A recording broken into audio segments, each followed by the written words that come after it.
Victor Marsh thought he buried his past the night he covered that shallow grave, but 10 years later, Elena Marsh walked into the prison alive, staring at him through the glass like the dead had learned to return. Please subscribe for daily new update of crime story and watch till end.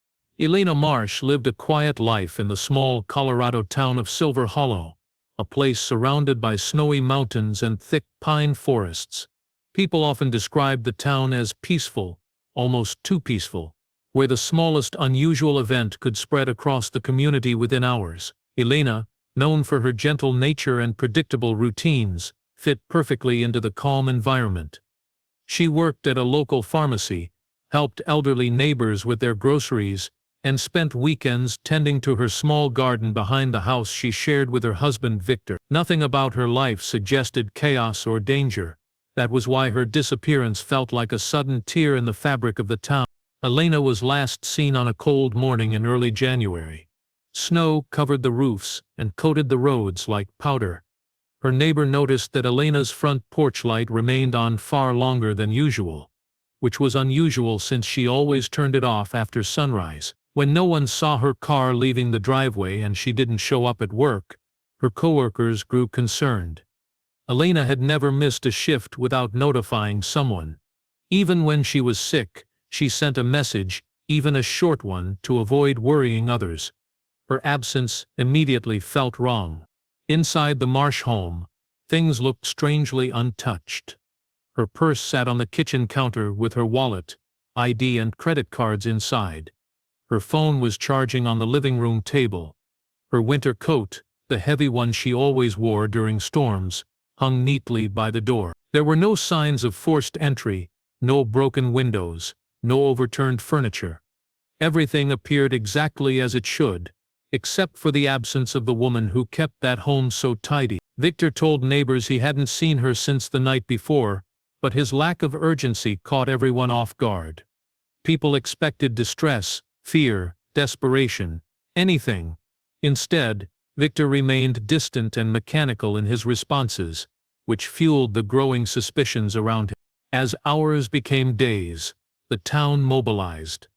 Volunteers walked through the icy woods, calling Elena's name. Drones scanned open fields, while rescue dogs searched near the frozen river. Every search route ended the same way, silent, empty, with no hint of Elena's presence. The temperature dropped each night, turning hope into anxiety. Even the officers leading the investigation quietly admitted that something did not add up. What bothered investigators most was the timeline. Elena lived by routine. She woke at 6, made breakfast, left home by 8, and returned each evening at nearly the same time. For someone so predictable to vanish without taking her phone, car, coat, or money felt almost impossible. They began focusing on the one person who lived with her, the person who should have noticed her missing before anyone else, Victor. Although he cooperated at first, his calmness and vague answers unsettled the detectives. He claimed he thought Elena had gone out for a walk, but the snowfall that morning was heavy enough that no footprints appeared leading away from the house. His explanation made even less sense when officers realized he hadn't reported her missing at all. It was Elena's co-worker who contacted the police.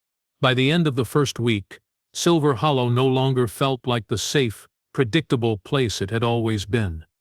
Behind closed doors, neighbors whispered theories, afraid something dark had been living among them all along. Elena Marsh was gone, and every clue pointed toward a truth the town did not want to face. The search for Elena continued, but the momentum shifted when investigators noticed something unusual behind Victor's shed.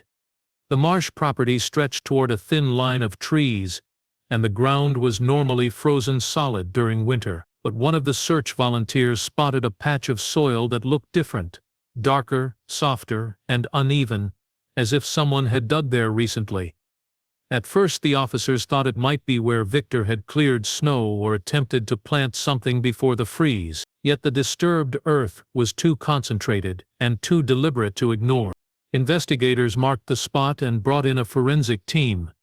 The ground was difficult to break due to layers of ice, but once they reached deeper levels, the soil loosened. The digging became slower, heavier and silent as everyone sensed what they were about to uncover. Within minutes, the unmistakable outline of fabric appeared. A piece of torn clothing, then strands of hair, then the edge of a human hand. The air around the site shifted from cold to suffocating. No one wanted to say it aloud, but everyone already knew what they'd found. They continued removing dirt until a full body lay exposed. The woman was partially wrapped in a thin sheet, her features frozen in a lifeless expression. Her clothing matched what Elena had been wearing the day she disappeared, a thick sweater and dark jeans. The officers stood back, allowing the coroner to confirm the condition and gather samples. Everything pointed to the conclusion that no one wanted but everyone expected. They had found Elena Marsh. News spread through Silver Hollow like wildfire. The community, once hopeful that Elena might still be alive somewhere, felt a collective heartbreak mixed with fear. The discovery transformed the case from a missing person investigation into a homicide, and because the body was found buried on Victor's property, the suspicion that had lingered earlier now hardened into certainty for many residents. Police expanded the search inside the Marsh home, looking for signs of struggle or hidden evidence. They combed through every room, floorboard, and corner of the house.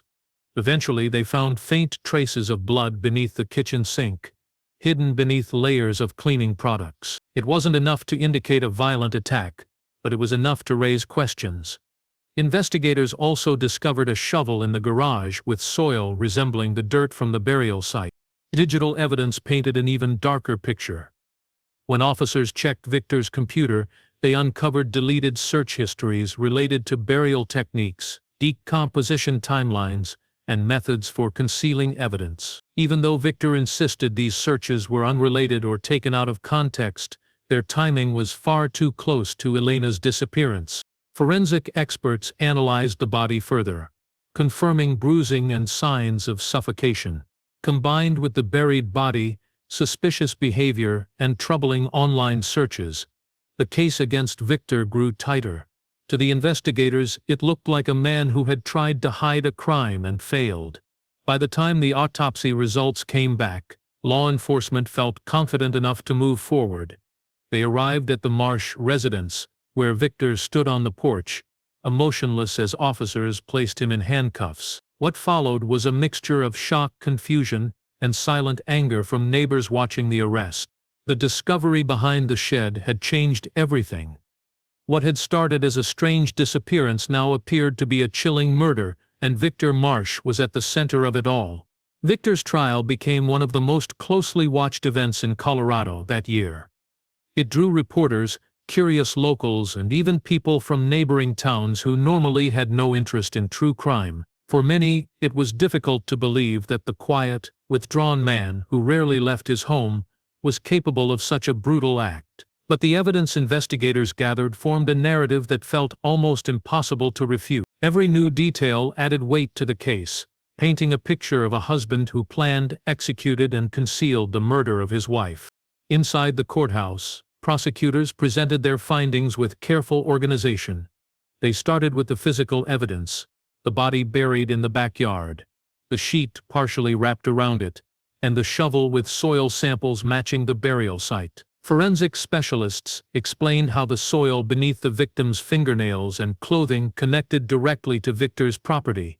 Even the fibers embedded in the fabric of the sheet appeared to match material found inside the Marsh home. While none of this alone would have been enough to convict, together it created a pattern too strong to ignore.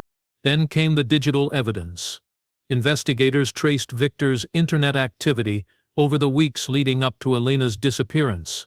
The search results were displayed on a large screen, silent but damning. Phrases related to burial depth, decomposition rates in cold temperatures, and methods to reduce the smell of decay appeared one after another.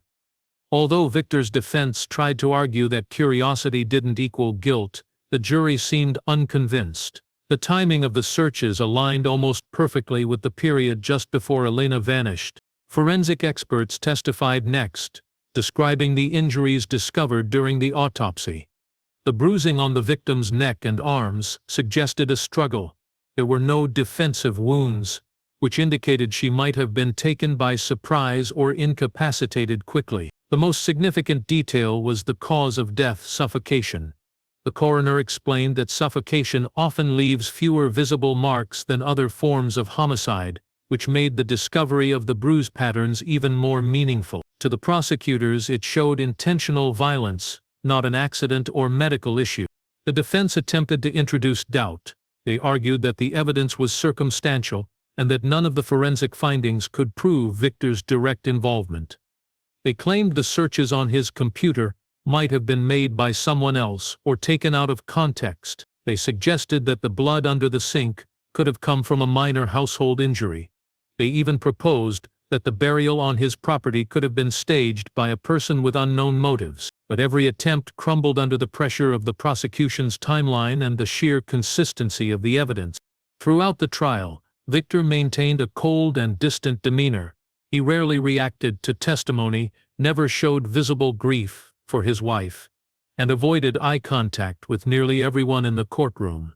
This troubled the jury, who interpreted his behavior as indifference or guilt. Even in moments when a typical spouse might have broken down, such as seeing the photos of the body, Victor remained stone-faced.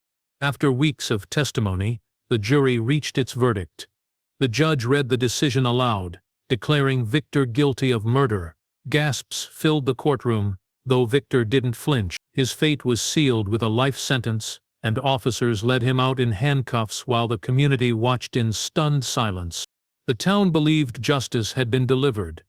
With Victor behind bars, the story of Elena's death appeared to be battle. Yet no one knew the case was far from over, and the truth was far stranger than anyone imagined. Victor entered prison as a man already carrying the weight of public judgment. From the moment he stepped inside the cold concrete walls of Redwood State Penitentiary, he was treated not as someone who might be innocent, but as a convicted murderer whose crime had already become local legend. Other inmates whispered his name during meals, guards exchanged looks when he passed, and even prisoners who had committed violent acts themselves viewed him differently. A man who killed his wife, especially in such a disturbing way, was considered at the bottom of every social ladder inside. The years that followed moved slowly, each day blending into the next. Victor developed a routine that reflected the same isolation he had lived with on the outside. He spent most of his time in the prison library reading anything he could find about psychology, criminal law, and survival. He rarely spoke unless spoken to. In group activities, he sat at the edge, observing without engaging. His silence made him unpredictable, and unpredictability in prison meant danger. Some inmates tried provoking him, waiting for a reaction they could exploit, but Victor rarely responded. This unusual restraint, combined with his eerie calmness, eventually convinced most people to leave him alone. Despite his quiet behavior, rumors grew around him. Some inmates claimed Victor talked to himself at night. Others swore he had nightmares where he screamed Elena's name. None of these claims were ever confirmed, but they added to his reputation as someone haunted by his crime. Guards noticed he often stared out of his cell window for long stretches, focusing on a point far beyond the prison yard. They reported the behavior, but psychologists found nothing alarming, only a man who kept his emotions buried deeper than most. As the years passed, the case that once caused uproar in Silver Hollow slowly faded from the headlines. New crimes replaced old ones. New stories captured public attention, and Elena's death became just another tragic case file stored in archives. But inside Redwood, Victor's story never fully died. Every time a new guard arrived, the older officers repeated the tale, shaping their view of him before they even met him. He became a kind of cautionary figure, proof that evil could hide behind an ordinary face. Victor's inner world remained a mystery. He never expressed regret, sorrow, or anger. He never claimed innocence. But he never admitted guilt either. His silence was a puzzle that no one could solve. The prison chaplain tried reaching him several times, hoping to spark a confession or emotional breakthrough. But Victor only listened without offering a single meaningful word. Eventually, even the chaplain gave up. Occasionally, Victor received letters from strangers. Some came from true crime enthusiasts who believed he was innocent and wanted to hear his side. Others came from people disgusted by what he had done, demanding explanations or apologies. Victor read every letter without reacting and never wrote back. His life became a pattern of routine: wake up, count, breakfast, work shift, reading, dinner, sleep. Year after year, nothing changed. But beneath that routine, something unsettled him.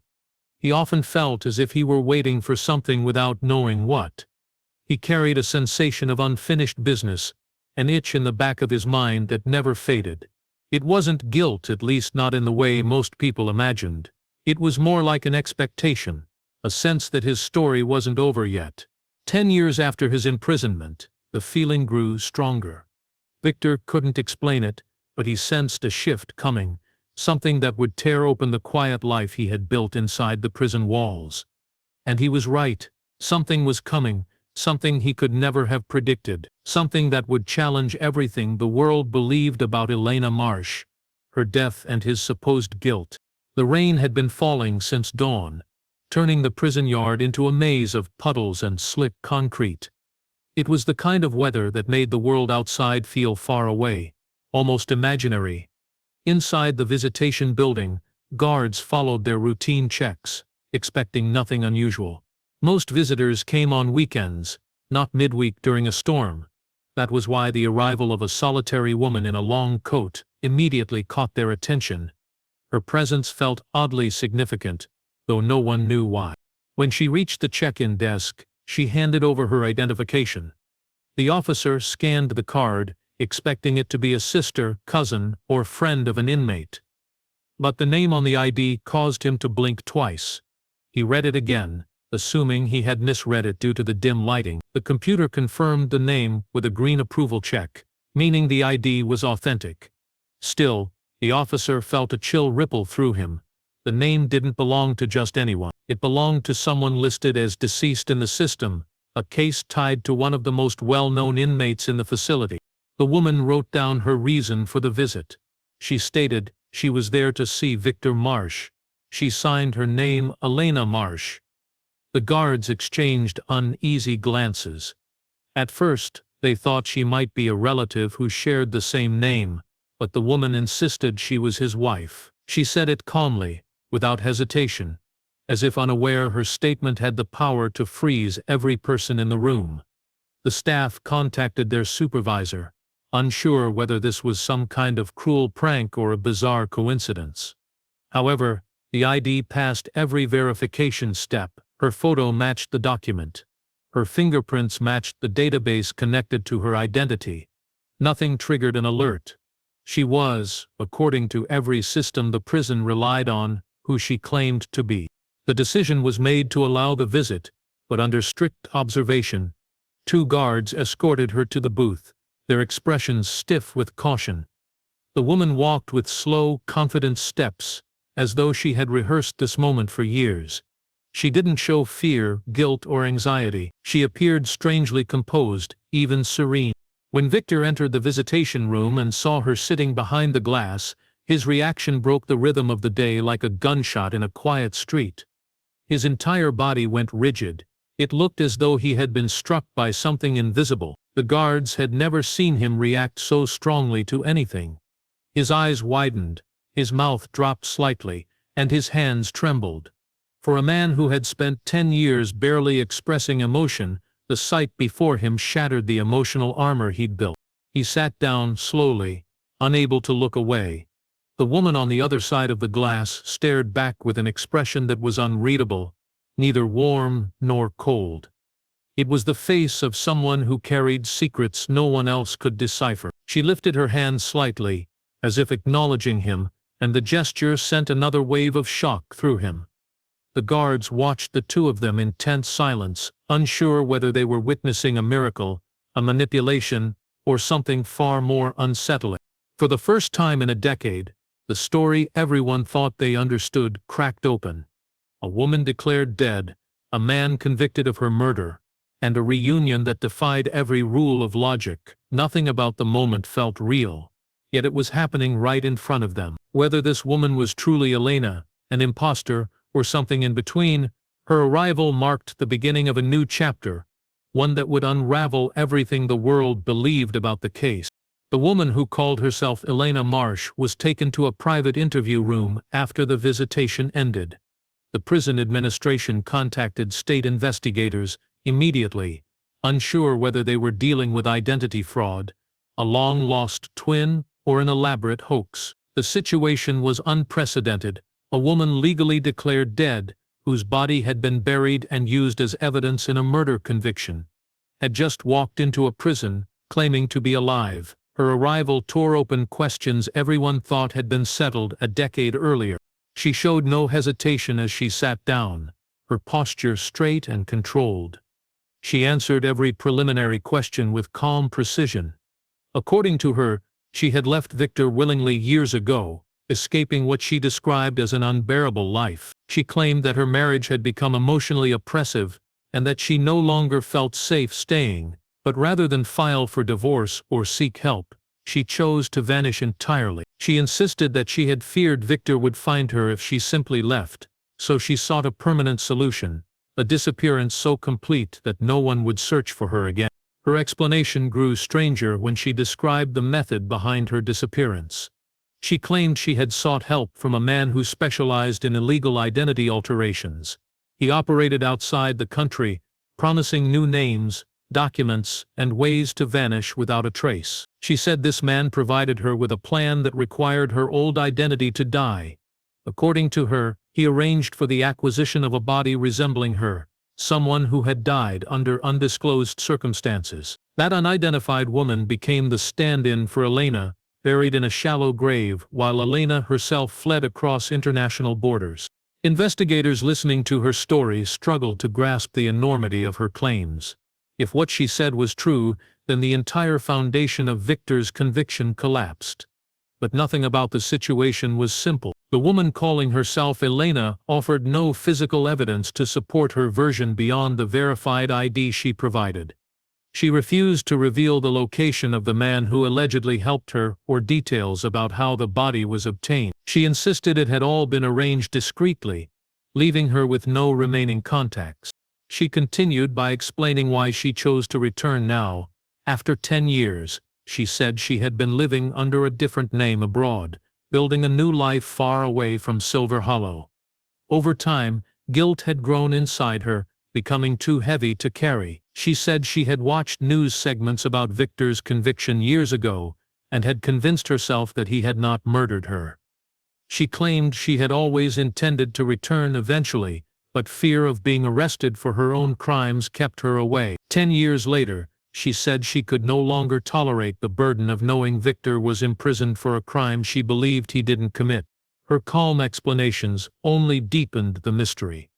The investigators noticed that she displayed no clear signs of trauma, remorse, or fear. Her voice never shook, and her eyes never shifted. Everything she said sounded rehearsed, almost practiced. Her return raised more questions than it answered. If she escaped an abusive marriage, why had she left behind no evidence of abuse? Why arrange such an elaborate disappearance instead of seeking help? And most importantly, how had she managed to maintain a verifiable identity that should have been invalid after her supposed death? As the interview ended, investigators stepped out of the room, feeling unsettled. Nothing about her story fit neatly into the established facts of the case. The details were either too convenient or too vague. Her claims pushed the investigation into new territory, forcing authorities to reconsider every assumption made a decade earlier. Was this woman truly Elena Marsh? Or was she someone with her own motives, stepping into a dead woman's identity for reasons yet unknown? Investigators reopened the Marsh case with a level of caution and urgency they had never expected to revisit. The first step was to re-examine the body buried behind Victor's shed, now referred to as the unidentified woman. Over a decade earlier, forensic technology was more limited, and the case had relied heavily on circumstantial evidence supported by the assumption that the body was Elena. With the recent developments, experts approached the remains again with advanced methods, determined to extract every possible clue. New testing revealed details that had been missed before. The remains belonged to a woman close to Elena's age, height, and build, which explained why the initial identification had seemed so obvious.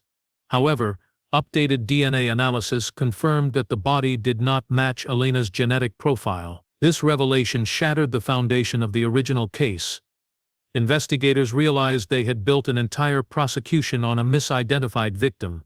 While this alone did not prove Victor innocent, it forced them to consider that someone had deliberately placed the body on his property. Attention quickly shifted to the items found with the victim. Soil samples, clothing fibers, and remnants of the sheet wrapped around the body were scrutinized. Tiny particles embedded in the victim's clothing matched the environment of Victor's backyard. But experts argued the body could have been moved there after death. This possibility opened a chilling line of investigation. Someone might have staged the scene to frame Victor. The question was who and why. The woman claiming to be Elena became the center of the inquiry. Her story sparked suspicion, especially when investigators discovered inconsistencies. She spoke with certainty about events, but avoided specifics that could be verified. When asked for details about the identity-altering man who supposedly helped her flee, she offered vague descriptions with no names or locations. Background checks on her movements over the past decade showed gaps, periods where no official records existed. These inconsistencies made authorities wonder whether she was truly a victim of circumstance or a participant in something far more calculated. Investigators turned to the past for answers. They combed through old security footage, digital archives, and border records. Most files were outdated or incomplete, but a breakthrough arrived unexpectedly. A camera near a remote border crossing had captured a woman resembling Elena traveling with a man whose face was partially obscured. The timestamp placed the images within days of Elena's disappearance. The man was later identified as someone associated with illegal identity networks, a criminal figure who vanished around the same time the unidentified woman was buried. This discovery suggested a new theory. Elena may have orchestrated her own disappearance with outside help. If she had hired someone to stage her death, the unidentified woman could have been a victim of this criminal network, placed on Victor's property as part of the plan. This theory implied that Elena might have known exactly what she was doing from the start. It also meant Victor could have been an unintended or deliberate scapegoat. However, even with this theory, the evidence remained murky. Investigators couldn't prove Elena's involvement in the unidentified woman's death, nor could they confirm Victor's innocence. Both had suspicious behaviors, Victor's eerie calmness, Elena's controlled narrative. Neither provided enough clarity to close the case. The town of Silver Hollow, once convinced of Victor's guilt, now found itself tangled in uncertainty. Some believed Elena had returned to right a wrong. Others believed she was manipulating the system for reasons unknown. The case grew larger than a simple murder. It became a puzzle with missing pieces, varied motives, and identities that no longer made sense. What investigators did know was this: the truth had been buried deeper than the body behind the shed, and unearthing it would require peeling back layers of deception created by more than one person. The case was no longer about solving a murder. It was about discovering which parts of the story had been real and which had been constructed to hide the truth. Investigators struggled to assemble the fractured pieces of the case into a coherent picture. Every new discovery contradicted an old assumption, and every interview added uncertainty instead of clarity. The reappearance of the woman claiming to be Elena forced them to examine motives on all sides. Victor's conviction, once considered airtight, now sat on unstable ground. Yet nothing about the situation pointed cleanly toward his innocence, either. Instead, it seemed that two lives, Victor's and Elena's, had crossed into a tangled web of deception that had been building long before the shallow grave behind the shed was ever dug. As investigators dug deeper into Elena's sudden reappearance, unsettling details began surfacing. People who knew her before her disappearance described her as quiet and predictable, but also someone who carried hidden anxieties. A few recalled moments when she appeared unusually nervous or distracted, though none had thought much of it at the time. Her coworkers remembered how she once mentioned feeling watched, but she dismissed her own concerns immediately afterward. At the time, these were considered insignificant observations. Now they became potential clues hinting at a woman who might have been planning her escape long before she vanished. Meanwhile, Victor remained in prison, unaware of the growing suspicions now shifting toward Elena. Because the prison had not officially recognized the visitor as the real Elena, he was kept in isolation, while authorities sorted through the chaos. The guards reported that his demeanor had changed since the meeting. He appeared restless, pacing in his cell, staring at the wall with an intensity they had not seen in years. It was as if seeing the woman had reawakened something inside him: confusion, fear, or perhaps a truth he had buried long ago. Investigators questioned him again, pressing for details about the days leading up to Elena's disappearance. His answers remained restrained, offering nothing new and revealing nothing emotionally. He insisted that he had not killed his wife, a claim he had never once verbalized during the original investigation. His sudden declaration raised even more questions. Why speak now? What had seeing the woman awakened in him? Was he finally telling the truth, or was he adapting his story to align with the new developments? Outside the prison, investigators traced the final lead they had: the criminal figure seen in the border footage. Their efforts yielded almost nothing. The man had erased every trace of his activities before disappearing. His known associates refused to speak. Records were incomplete, files missing, witnesses uncooperative. It became clear that if Elena had indeed worked with this man, she had stepped into a world designed to remain hidden forever. The kind world that could acquire a corpse, forge documents, and make a person disappear without a trail. With the investigation hitting dead ends on every corner, a new theory formed, one that unsettled everyone involved. It proposed that both Victor and Elena might have played roles in a sequence of events that spiraled out of control. Perhaps Elena wanted to escape, and Victor discovered her plan. Perhaps he had confronted her, leading to a struggle neither expected. Perhaps the unidentified woman became a casualty of circumstances neither intended. Or perhaps Elena had orchestrated everything with such precision that even Victor had become a pawn in a larger scheme. The truth remained impossibly obscured. The woman claiming to be Elena vanished days after her interview, leaving behind no forwarding trail. Victor remained imprisoned, neither fully exonerated nor clearly guilty. Investigators closed the reopened case with an uneasy conclusion. The evidence contradicted itself too deeply to support any single truth. In the end, the story of Elena Marsh became a legend, a case where every answer raised another question, and the truth dissolved beneath layers of misdirection. The only certainty was that someone had buried a woman behind the shed, and someone had wanted the world to believe it was Elena. Beyond that, the mystery remained unsolved, a haunting reminder that some truths are crafted, not found, and some stories are designed to remain broken forever.